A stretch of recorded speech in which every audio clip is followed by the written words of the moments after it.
bonjour et bienvenue à Pack de Potes. Alors moi c'est TK, Terry Kaufman, l'américain de ce petit groupe d'amis réunis par le rugby. Je suis très content d'être là avec mes deux deuxièmes lignes, notamment un certain Charlie Bayer. Salut Charlie. Salut mon ticket, ravi d'être là, une fois de plus, fidèle au pack de potes du podcast. Oui, deuxième ligne de mon état, je joue encore à la CBB en ce moment. Club dans lequel a commencé ton autre deuxième ligne, ton autre grand deuxième ligne. Voilà, qui s'appelle Théodore de Saint-Rémy. Salut mon Théo. Et oui, toujours là, fidèle au poste, surtout pour ce tournoi des 6 nations qui nous réjouit. Exactement, on est super content d'être là pour parler beaucoup de rugby, mais pourquoi pas démarrer par des JO, des Jeux Olympiques d'hiver. On a dit la semaine dernière, ça c'est dommage qu'ils n'ont pas du rugby sur la neige, et je pense qu'au World Rugby nous a entendu, n'est-ce pas Charlie? Ouais, en effet, ils ont diffusé une petite vidéo de rappel de ce qui se fait au tournoi des 6 stations. Ils ont diffusé des petits essais, des petits mix de rugby neige. Voilà, donc... si le comité maintenant nous entend, donc on a atteint le World Rugby, il y a peut-être le comité olympique maintenant qui peut nous écouter. C'est une très bonne idée. Allez, question rapide. Quel sport des JO d'hiver vous aimeriez moins le faire? Est-ce qu'il y en a réellement un que j'aimerais faire? Le bobsleigh, je crois. Ça va trop vite, j'ai peur de tout fracasser en bas. Moi, j'ai entendu qu'il y avait 800 piscines olympiques de neige artificielle. Et ouais. ça me fait mal au casque. Je pense que c'est... Voilà, c'est un peu comme les stades climatisés à Doha, on en parlera pour la Coupe du Monde, ça va nous faire mal aussi au mental. Oui, c'est vrai que ça joue maintenant, ça joue dans nos façons de prendre des décisions. Pour toi, Charlie, c'est quel sport? Moi, justement, les sports de glisse, ça me plairait bien, genre bobsleigh, je crois, ça me tenterait bien parce que ça va vite. Il n'y a pas l'air, évidemment, c'est sûrement toute une science, mais quand tu les vois, tu te dis, il n'y a pas l'air d'avoir fait grand-chose d'autre que se laisser porter. Mais ouais, après, les autres trucs, tu vois, genre le biathlon, tu vois, faire du ski de fond et tirer, c'est pas trop ma came. Y a rien qui me... On va pas reparler du curling qui est souvent évoqué quand on parle des JO d'hiver. Bon, vraiment, c'est dur de... Enfin, voilà, c'est la passion de certains, c'est formidable. Hein. Mais pas la mienne. Moi, j'attends qu'il y ait du rugby des neiges pour te répondre. Charlie, t'es évidemment fait pour le bobsleigh. Tu as vu, comme tout le monde, ce film mythique qui s'appelait Rasta Rocket. C'est pour toi. Évidemment. Voilà. Et ça va faire que je pourrais casser mes dreads du coup par le froid. Moi perso, j'aimerais pas être le mec qui fait le saut et après il va faire 20 km en ski de fond. Donc le Nordic Combine, je trouve que ça c'est combiné, quand même c'est vraiment des fous furieux. Bon, on adore tous les sports mais beaucoup le rugby quand même. Assez de parler de JO, maintenant on va parler des 6 nations, mais d'abord quand même de petites minutes américaines. Et oui, en attendant le Super Bowl, le MLR a démarré, Major League Rugby ça commence. Matt Gito et les Giltinis ont perdu leur premier match, mais Manono et les San Diego Legion, ils ont gagné. Tu vois, Charlie, il n'y a pas de Bastero, mais quand même, il y a des gens sympas. Oui, bien sûr, je dis ça pour charrier, c'est évidemment une compétition à suivre. Et il y a des très grands noms qui sont dans la pleine force de leur âge, de leur gloire. Ils sont pas du tout en fin de carrière. Non, mais Magito, il est toujours c'était un mec très très cool. Il est toujours très cool et c'est marrant de le suivre. Mais je te laisse le soin de nous faire les comptes rendus sur la Major League Rugby. Voilà. Et Théo, je sais que toi, tu es super intéressé par la Super Bowl maintenant qu'il y a tes Cincinnati Bengals. Tu veux dire les Cincinnati Bengals? Exactement. Ouais, s'il te plaît, prononce comme il faut.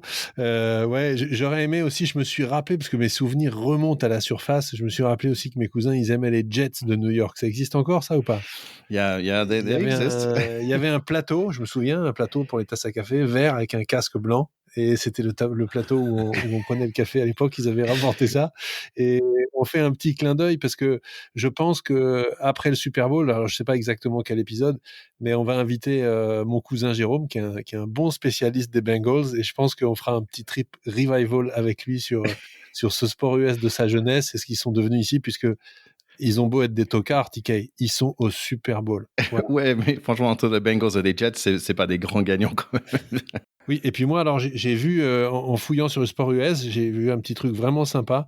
Vous vous souvenez de Dennis Rodman qui jouait Oui, bien au sûr, basket avec ses coupes de cheveux toujours colorées Absolument. dans tous les sens, etc. À l'époque de Michael Jordan, qui était vraiment un joueur extraordinaire. Et ben sa fille Trinity Rodman, elle joue au soccer, elle joue au foot dans la ligue américaine, et c'est la fille la mieux payée de l'histoire de la ligue féminine. ah Donc, bah super. comme on dit souvent, bon sang ne saurait mentir. Trinity, on te bade, maintenant on va te suivre un peu. C'est génial. Pack de potes, terrain 10. Maintenant, on va direct aux Six Nations pour un peu de rugby européen quand même, parce que c'est un super bon niveau. Ça va dérouler dans l'ordre de ce week-end, si ça vous gêne pas. On va commencer tout de suite avec France-Italie des U20. C'était vendredi soir et j'ai noté que Garbici, en fait, il a un frère qui joue 9. Donc voilà, peut-être on va voir des frères bientôt dans les Six Nations. Ça peut être assez sympa. Ouais, une charnière de frères, ce serait pas fréquent, ce serait génial. Ouais. Ouais, c'est exact. Allez, 22-7 pour la France à mi-temps. La France pense d'avoir déjà le match en main, mais non, les Italiens sont plutôt réalistes sur le début de ce deuxième mi-temps. Un penalty et une interception retournée pour un essai, donc 22-15. Les Italiens mettent un peu de pression sur nos jeunes. Les finisseurs entrent côté français avec un mulet de compète. Un vrai, on dirait un Australien. Attention, les jeunes, les mulets, c'est mauvais. Côté Italie, un remplaçant talonneur qui rentre avec un tel joli coupe de cheveux blonde et bouclée que même Olivier Mann, qui commentait, souhaitait le revoir en ralenti. Bon, retour au rugby, 28-15 après quelques pénalités. Gros travail de désavant, un mode de 20 mètres, quelques minutes et quelques en avant plus tard, 31-15 grâce à un sublime petit essai à 72 minutes par notre 15 français Aurillac. C'est suivi par un autre essai 3 minutes plus tard, mais c'est refusé. Pas grave, 41-15 de victoire convaincant pour nos jeunes. Pour les autres matchs de U20, il y avait Angleterre qui a battu Écosse 41-24 et Irlande qui a mis un raclé à 53-5 pour Pays de Galles. En parlant d'Irlande, retour avec les grands. Au début de ce match, j'ai chanté Ireland's Call avec mon fiston. Je connais tous les noms des joueurs, mais je reconnais un peu moins leur visage quand même. Côté rouge, seulement un seul Jones et deux Williams, et un deuxième ligne qui s'appelle Beard, mais sans barbe, ça cloche. Il y a aussi notre ami Jaco Pepper. Vous vous souvenez bien de lui après le match France-Pays de Galles dans la dernière Coupe du Monde. Oh Je oui. pense bien. Ça démarre fort par Irlande. Essai en 2 minutes par Bundy Aki. Après un bon boulot de 11. Mac Hansen, c'est son premier match et il va être nommé Man of the Match. L'attaque d'Irlande se déroule en toute simplicité, un très bon niveau, mais Sexton n'arrive pas à marquer ses 500e points avec 2 pénalités ratées. Le casque rouge du 7 Irlande est partout, c'est le Trey Irish Josh Vanderflyer. Le 5 James Ryan, c'est un chasseur de tête. Le casque bleu de l'autre deuxième ligne est beaucoup en évidence, Taj Byrne. Et en parlant de Taj, le pilier Ted Furlong fait des passes hyper sympas. Les Red Dragons, ils ont parfois le ballon dans ce match, mais la seule équipe qui me fait dire « oulala », c'est Irlande.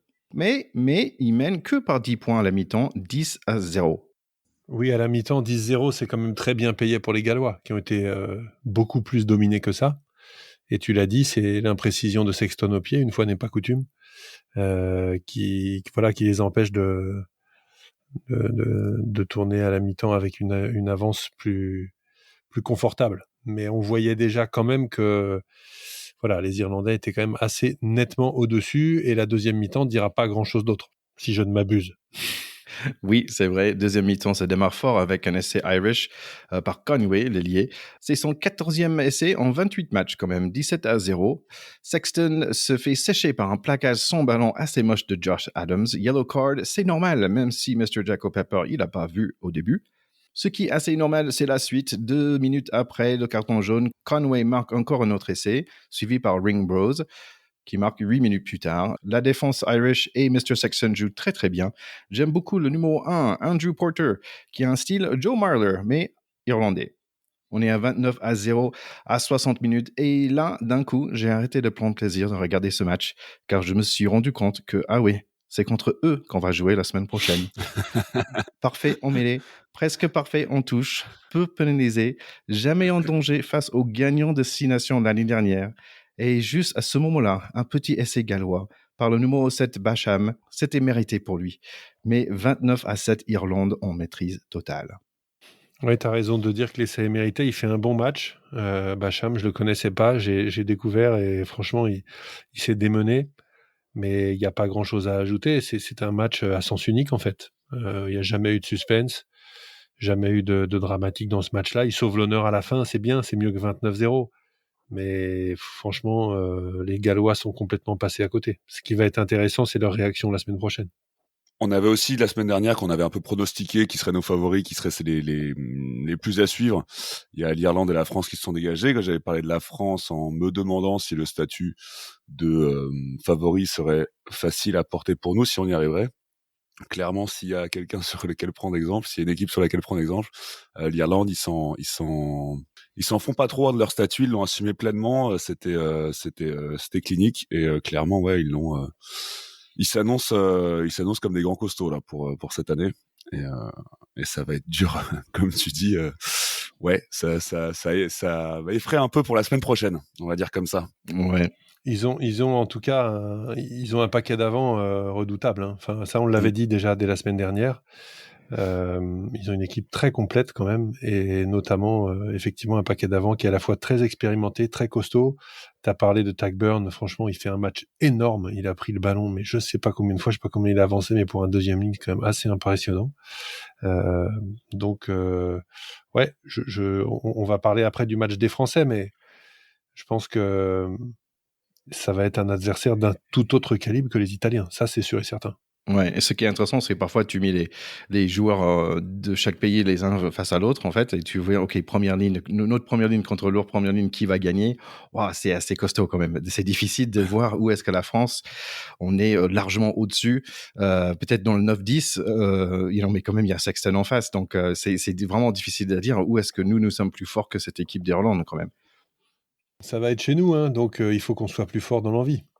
Allez, deuxième match, c'est l'Écosse contre l'Angleterre, avec un Oh God Save the Queen bien haut et fort ici à Murrayfield, mais ça va après un Flower of Scotland qui me fait presque pleurer à chaque fois que je l'entende, et je suis que un 64e Écossais. Le public chante et chante encore avant le coup d'envoi, ambiance de dingue. Les Anglais attaquent au début, mais il n'y a rien qui échappe les troisième lignes écossais. Chaque équipe prend ses marques. Pas de magie pour les premières 16 minutes, juste des plaquages qui fait mal. Angleterre me semble être plus en attaque, et c'est eux qui marquent en premier, 3-0. Réponse directe par les Bleus, pas les nôtres, mais pour ce match, oui. 7-3, le 9 remplaçant White, qui était servi par Darcy Graham, elle était juste là de temps d'enseignement. Allez, le match a vraiment commencé, ça commence à ouvrir un peu. Pénalité un peu dur contre les Écossais, les Anglais prennent le penalty touche, mais ça ne paye pas. Jolie défense des Chardons qui sont quand même piqués par l'attaque anglaise. 3 points grâce à un pénalité contre James Ritchie, qui a quand même réalisé un bon match. 7-6 pour l'Écosse toujours. Ils prennent 3 plaintes de plus avec un pénalité contre le chouchou de Charlie, Itoje. Et là, ils rentrent dans le vestiaire tête haute avec des tauliers comme Hogg et Russell qui monnent. Ils ont l'habitude de gagner contre les Anglais. Là, 10-6 pour le mi-temps. Il ne faut pas oublier qu'ils peuvent y croire parce qu'ils les ont quand même battus l'année dernière à Twickenham. On a tendance à l'oublier, mais c'était quand même la grosse sensation du tournoi l'année dernière. Maintenant, ce qu'ils veulent, c'est les battre à Murrayfield. Et à ce moment-là, on se dit, bon, les Anglais ont l'air un peu plus solides, mais ça peut le faire. Je vois bien l'image dont tu parles du retour au vestiaire où on a vraiment l'habitude de voir des joueurs retourner au vestiaire la tête fermée un peu.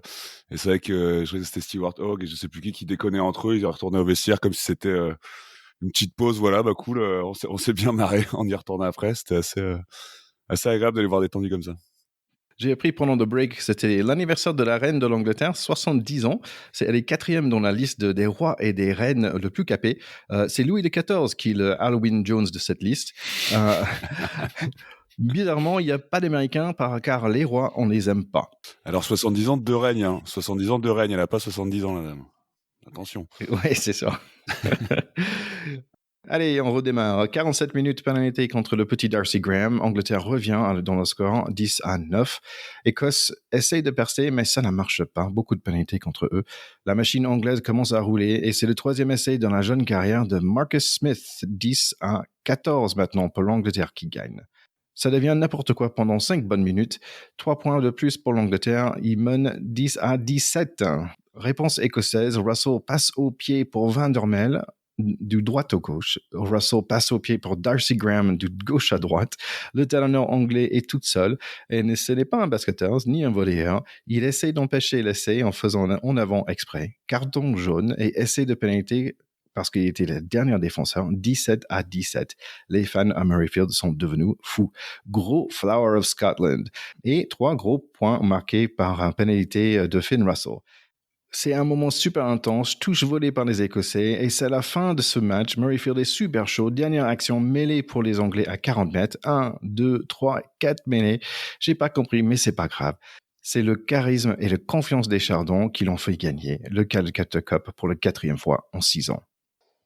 Ouais, là, on est sur ce qu'on adore dans le tournoi Destination. C'est vraiment ce qui fait de ces rencontres. Parce que je rappelle quand même que les Anglais et les Écossais s'affrontent au rugby depuis 1879. Alors, vous avez peut-être pas droit, les Américains, mais j'aimerais bien que tu me donnes un sport où vous avez des équipes qui jouent les uns contre les autres depuis cette période. À l'époque, ça jouait aux Cowboys et aux Indiens.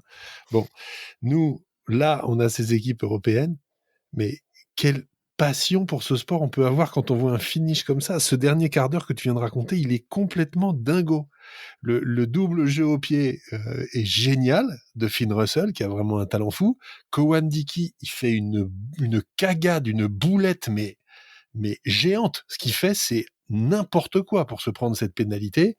Et ensuite, on voit que les mecs perdent les pédales. C'est-à-dire que ils sont épuisés. Il reste un quart d'heure, il reste 10 minutes, il reste 5 minutes. C'est le feu dans le stade. Une fois qu'il y a les 7 pénalités, derrière, les Écossais, ils reçoivent le ballon. Ils font une réception, mais je pense que Charlie à la CBB, il fait mieux. Une réception, mais complètement dégueulasse. Juste après, ça donne une touche. Itoge, il fait une faute grossière. Ensuite, Joe Marler, il est comme le talonneur est sorti, on lui demande de lancer, il fait une pizza dans le couloir, c'est ballon perdu. Et puis, in fine, la dernière touche pour les Anglais, ballon volé par les Écossais, la suite de mêlée, les Écossais qui gagnent. Il y avait une tension de folie, les gens étaient debout dans le stade, c'était absolument génial. Franchement, c'est des matchs du tournoi Destination comme on les aime, et il y avait toute une dramatique dans ce match-là, qui est celle qu'il n'y a pas du tout eu dans le match d'avant, quoi. Voilà, c'est vraiment des sensations inversement proportionnelles dans ces matchs-là, et c'est la magie du tournoi. Parfois, c'est tristounet, et parfois, c'est juste fantastique.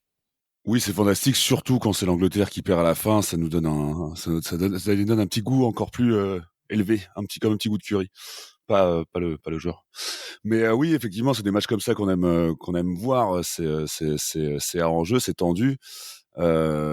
Et surtout, je sais pas si vous vous souvenez la semaine dernière, mais moi c'était pas vraiment un petit billet que j'avais mis sur l'Écosse, c'était plus un petit espoir que j'avais mis sur l'Écosse. Et bah ça fait plaisir 2 années de suite comme ça. Bravo, parce que moi j'avais pas été courageux. Bah c'était je suis un rêveur, je suis pas très rationnel. mais c'est ça d'ailleurs, ça va avec le rêve, c'est exactement ce que tu décrivais, c'est que tu as un truc vraiment où tu te dis putain, ils vont le faire, et tu as un suspense au bout qui dans un match qui devient un peu fou, et quand à la 84e, 85e presque, les Écossais réussissent à gratter le ballon, bah oui, il y a un truc vraiment jubilatoire, quoi. Mais Van der Merwe, quel joueur. Les deux ailiers, Graham et Van der Merwe, quel joueur, mais quel moteur ils ont tous les deux, mais c'est impressionnant. Franchement, le sauvetage de Stuart Hogg, vous avez vu quand il évite la touche, crise cardiaque. Ça rentre quasiment dans son embut, il arrive à la choper et à s'échapper, mais le mec, il a du feu dans les jambes, quoi. Tous ces moments-là, là, de ce match, ils sont exceptionnels. Alors, ce qui est sympa, si des gens l'ont pas vu, honnêtement, allez directement à la 60e, regardez les dernières 20 minutes, vous allez vous éclater. Le reste était sympa, mais c'est là que c'est monté complètement en température, quoi. C'était absolument génial. Ouais, c'est vraiment le genre de match qu'on adore regarder, où c'est très emballé, surtout à la fin. Et c'est marrant parce que ça n'a pas trop donné le ton du début du match d'après, quoi. Parce que quand on a regardé sur le France-Italie qui a suivi derrière le lendemain, c'était un peu moins envolé, en tout cas au début.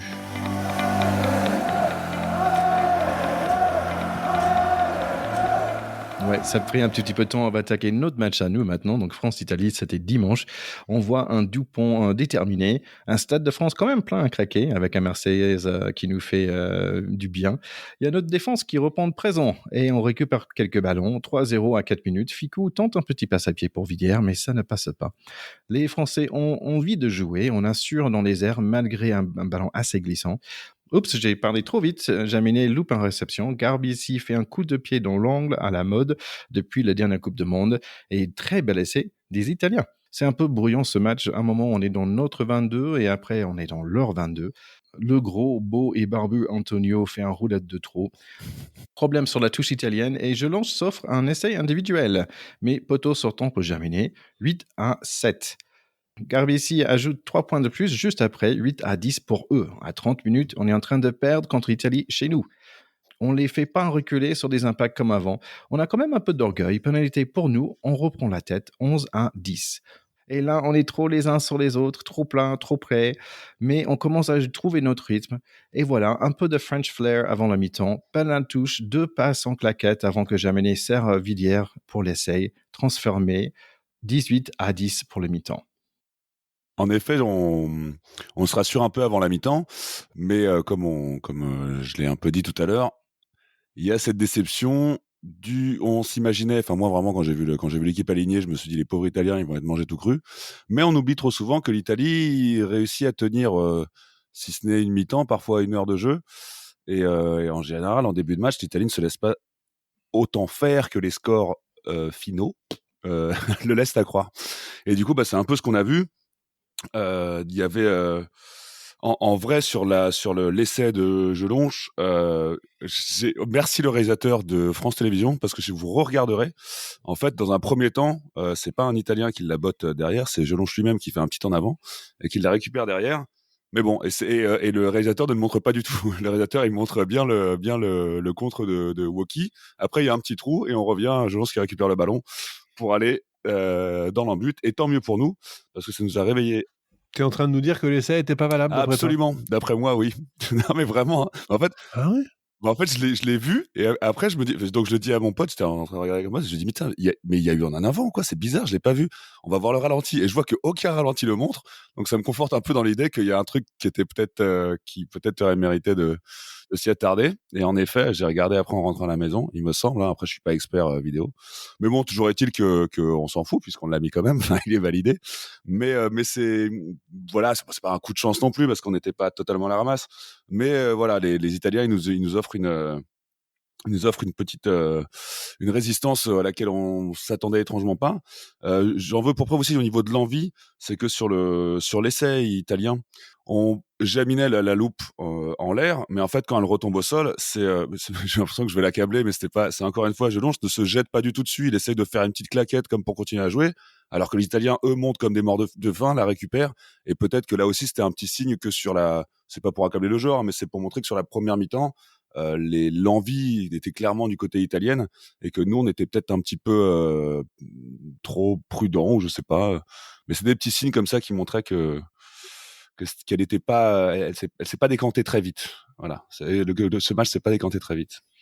Il faut saluer, je trouve, la performance des Italiens. Hein. Le score à la fin du match, on n'y est pas encore, mais est un peu lourd. Mais ils font une prestation défensive tout à fait remarquable tout le long du match. Et d'ailleurs, on ne trouve la faille que sur des essais sur les ailes, à part l'essai opportuniste de Jelonge, qui en plus, d'après toi, y est pas, Charlie. Mais bon, mais les autres essais sont des essais très construits.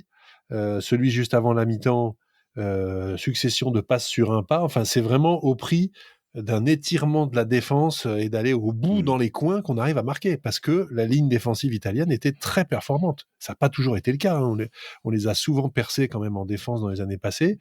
Donc moi, je trouve que c'est encourageant pour eux, parce qu'ils n'ont pas du tout souffert de la comparaison, je trouve. Voilà, ils sont un peu moins de capacité à accélérer et à mettre la main sur le ballon, mais ils ont été tous sauf ridicules, et cette première mi-temps, on n'était pas trop serein quand même. Et surtout, ce que tu dis prouve pour moi quelque chose d'autre aussi, c'est le fait que pour pouvoir ouvrir, on était obligé d'aller loin sur les ailes à chaque fois. Ça prouvait que devant, les Italiens ont fait un beau boulot parce que même si sur le papier notre pack Absolument. me semblait plus compétitif, on a eu devant, je pense qu'ils ont clairement pris l'ascendant, quoi. Ouais, on n'a pas mis la main sur le match, ni dans les rucks, ni dans les mauls, etc. En tout cas, pas outrageusement. Hein.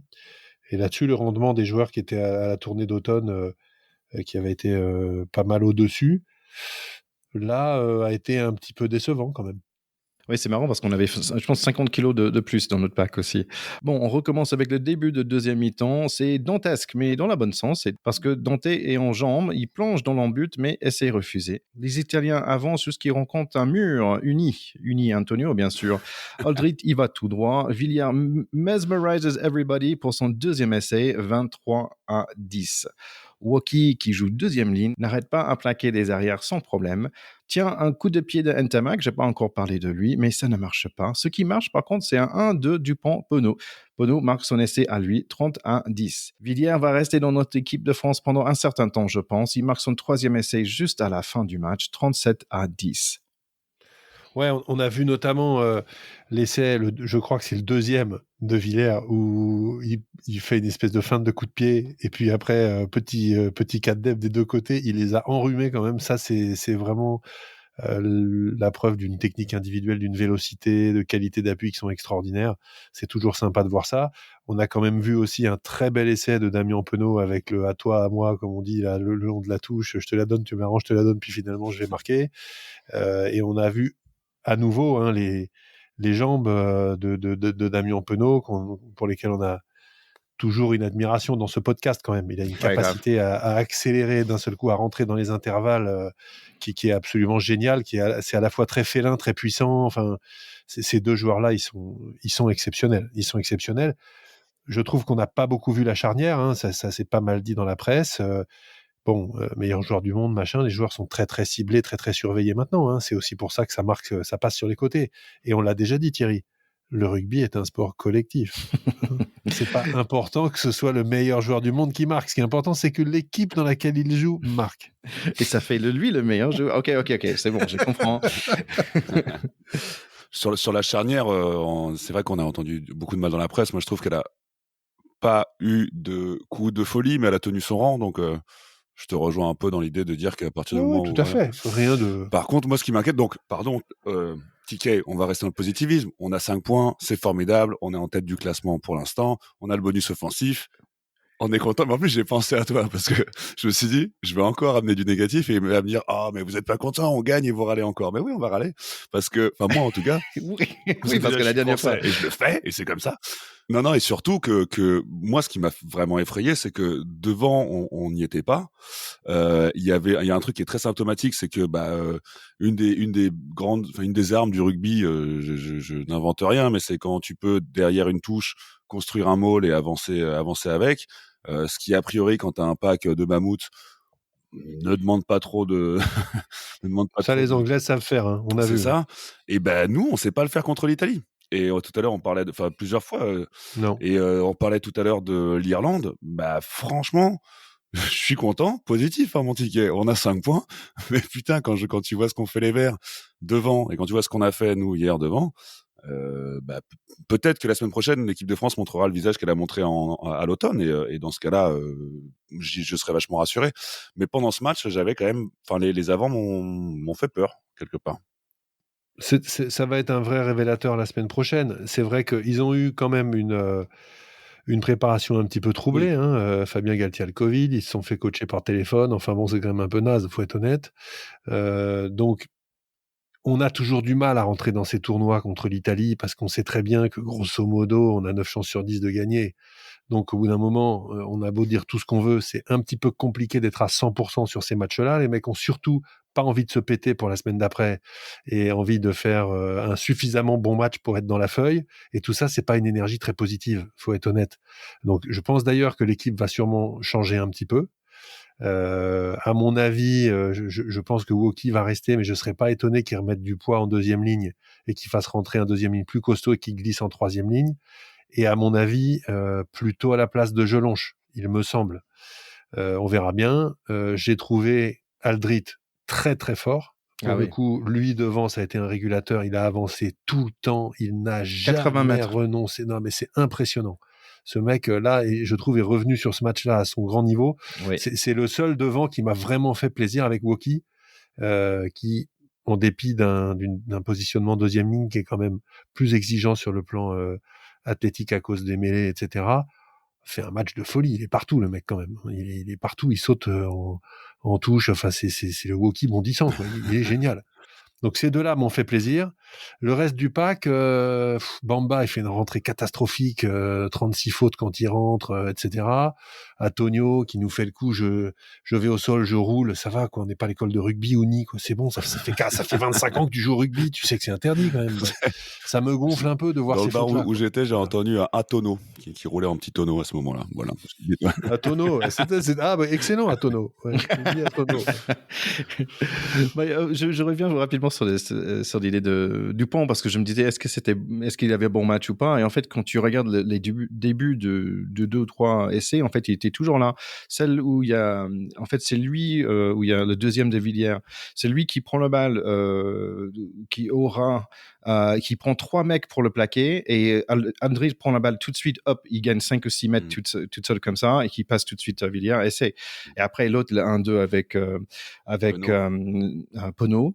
Bien sûr, il était là, il a fait son passe, il a couru exactement, il était au bon endroit pour que Pono lui. Mais vraiment, là, il est superbe. Et là, je voulais juste parler aussi du dernier essai, parce que quand même, j'ai noté on était tout à fait sur le couloir gauche. En 5 passes, on était tout à fait sur la couloir droite. Je pense que c'était Crétin. Et en 5 passes pour revenir, on a revenu complètement encore. Donc en 10 passes, on a fait aller-retour pour marquer. Et ça, c'est Dupont qui est là, quoi, pour faire tout ça. Fait. C'est vrai ce que tu dis. Je pense que Dupont, il monopolise beaucoup de défenseurs aujourd'hui, donc il y a forcément des espaces qui vont s'ouvrir sur les autres, parce que les mecs sont un peu morts de trouille dès qu'ils touchent le ballon, et il y a toujours un plan anti-Dupont, parce que s'il n'y a pas de plan anti-Dupont, il y a essai de Dupont, en fait. Donc, même quand il sera pas bon, il va ouvrir des portes pour les autres dans des espaces qui seront pas les siens, et tant mieux, ça nous va très bien. Voilà, ça nous va très bien. C'est ce qu'on dit souvent à l'école de rugby aux petits. Charlie, qui est un éducateur chevronné lui aussi, le ballon, tu l'as remarqué, Thierry, court plus vite que les joueurs. C'est-à-dire qu'avec une passe, en 3 secondes, on fait toute la largeur du terrain, en fait, avec 3 passes. 3 passes de gauche, 3 passes à droite.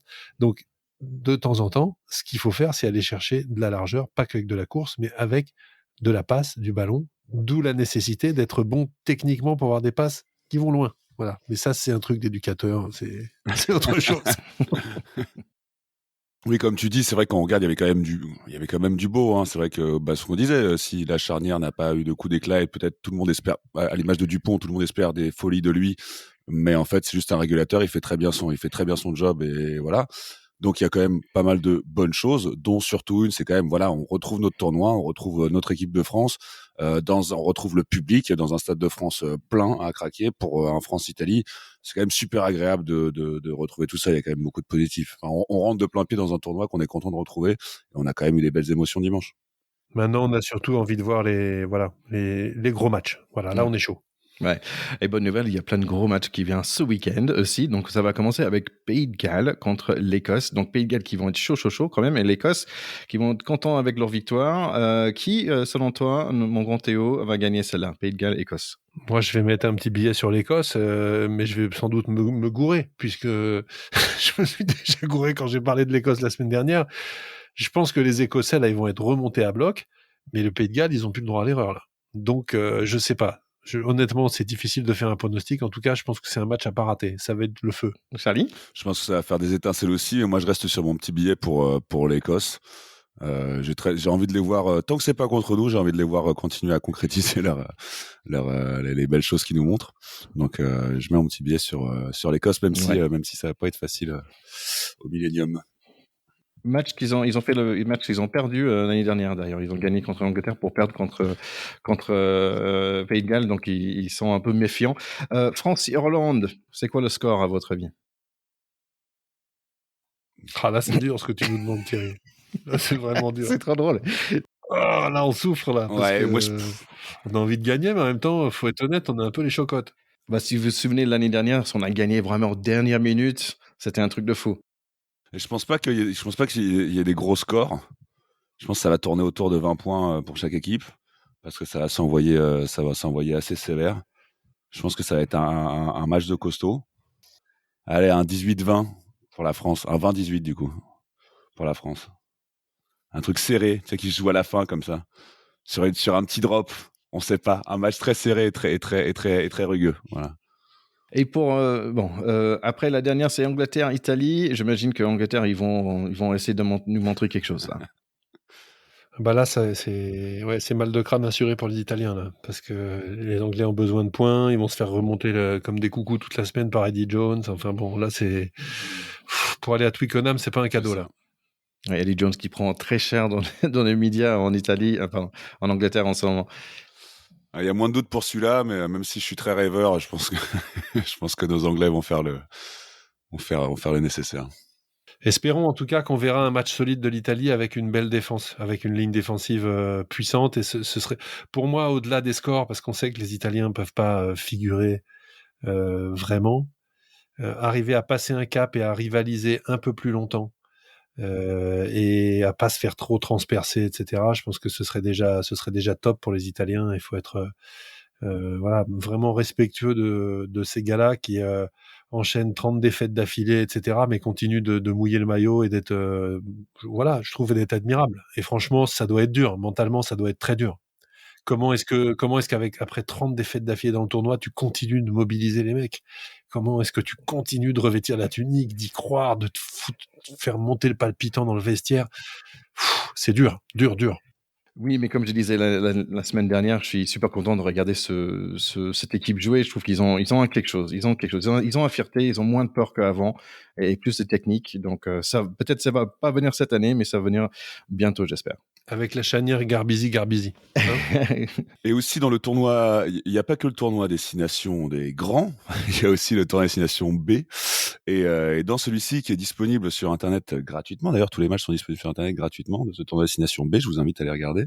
On a eu ce week-end droit à un Portugal-Géorgie qui se soldait par un 25-25 égalité. Donc voilà, peut-être une nouvelle équipe dans le championnat B d'Europe qui est prête à montrer les crocs et qui commence à titiller la Géorgie. Les Los contre les Los Ah ouais, Lobos. c'est ça, les Los Lobos. Donc nous, on salue bien sûr les aficionados du rugby qui habitent au Portugal.